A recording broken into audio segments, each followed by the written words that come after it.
আল্লাহর সাথে আর একটা আল্লাহ হইলে পাল্লা ভালো হইতো। আল্লাহর সমকক্ষ হইলে না আল্লাহর সাথে পাল্লা চলে। বাউল শিল্পী আবুল সরকারের এমন কটূক্তি ধর্মপ্রাণ মুসলিমদের মনে তীব্র আঘাত হানে। দেশ জুড়ে উত্তাপ ছড়িয়ে পড়ে, সমালোচনার ঝড় ওঠে সামাজিক যোগাযোগ মাধ্যমে।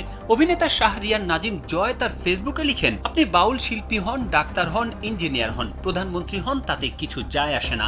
আপনার এই অশালীন বক্তব্য আমি সমর্থন করি না। আপনাকে সর্বোচ্চ দণ্ডে দণ্ডিত করা উচিত। ফাজলামির একটা সীমা থাকা উচিত।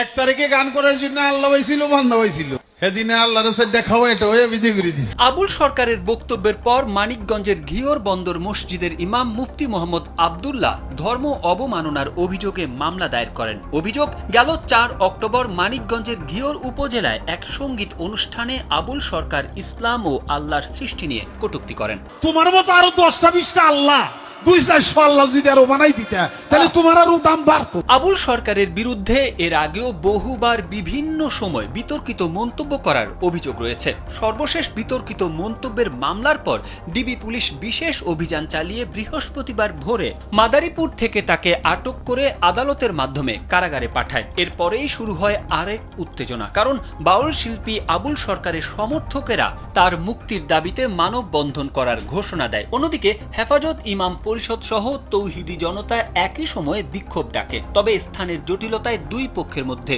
উত্তেজনা সৃষ্টি হয়। আল্লাহর কাম যদি সব ভালো হয়ে থাকে, 1 তারিখে আইসা ফিরে গেলাম, এক উপরে জরিমানাটা আপনি লাগাইলেন কেন?